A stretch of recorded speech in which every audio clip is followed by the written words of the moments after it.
नमस्कार दोस्तों, जो आज कहानी मैं आपको सुनाने जा रहा हूँ ये एक कथा या कहानी सिर्फ नहीं है। यह एक पौराणिक घटना नहीं है, बल्कि धर्म, प्रेम और बलिदान की एक ऐसी गाथा है जिसे सुनकर आपका हृदय गदगद हो जाएगा। एक समय समुद्र मंथन से उत्पन्न एक तेजस्वी और वीर असुर प्रकट हुआ, जालंधर। उसका शरीर समुद्र की लहरों जैसा चमकदार और शक्ति पर्वतों जैसी अटल थी। उसका विवाह हुआ एक दिव्य पतिव्रता और परम सुंदरी स्त्री वृंदा से। वृंदा का अपने पति के प्रति अटूट प्रेम था। उनका तप और सच्ची निष्ठा इतनी प्रबल थी कि जब तक वे सती रहीं, जालंधर को युद्ध में कोई हरा नहीं सकता था। उसकी पतिव्रता शक्ति जालंधर को अभेद कवच की तरह ढके रहती थी। जालंधर ने अपनी शक्ति का प्रयोग कर देवताओं को कई बार युद्ध में हरा दिया। देवताओं का स्वर्ग संकट में था।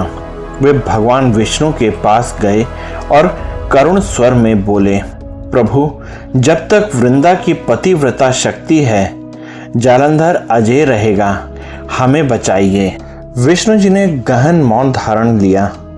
वे जानते थे कि वृंदा पतिव्रता और निर्दोष है, लेकिन धर्म की रक्षा के लिए जालंधर की मृत्यु आवश्यक थी। कभी कभी धर्म के लिए ऐसा करना पड़ता है जो हृदय को तोड़ देता है।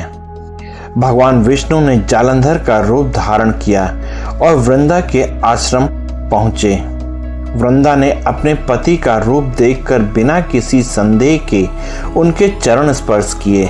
बस उसी क्षण उनकी पतिव्रता शक्ति टूट गई। वृंदा ने महसूस नहीं किया कि यह उनके वास्तविक पति नहीं है। उधर युद्ध में भगवान शिव ने जालंधर का वध कर दिया। देवताओं ने राहत की सांस ली और धर्म की रक्षा हो गई। जब वृंदा को सच्चाई का पता चला तो उनका हृदय टुकड़ों में बिखर गया। आंखों में आंसू, स्वर में कांपती हुई पीड़ा। हे विष्णु, आप तो पालनहार हैं, रक्षक हैं, फिर आपने मेरे विश्वास को क्यों तोड़ा? उनकी करुण पुकार ने आकाश पृथ्वी को कंपा दिया। दुख और आक्रोश में वृंदा ने भगवान को श्राप दिया, आप भी पत्थर बन जाएं, ताकि आपको भी इस ठंडेपन का अनुभव हो। श्राप के प्रभाव से भगवान विष्णु शालिग्राम शिला के रूप में प्रकट हुए। वृंदा ने ध्यान लगाकर अपने प्राण त्याग दिए। जैसे ही उनका शरीर धरती पर गिरा, वहां से एक सुगंधित पौधा निकला, तुलसी। तभी आकाशवाणी हुई, वृंदा, तुम अब से सदैव पूजनीय हो। मेरी पूजा तुम्हारे बिना अधूरी रहेगी। तब से आज तक भगवान विष्णु की पूजा तुलसी दल के बिना नहीं होती। तुलसी विवाह और शालिग्राम पूजा इस कथा की स्मृति है। यह सिर्फ कहानी नहीं, बल्कि यह धर्म, त्याग और अमर प्रेम का संगम है।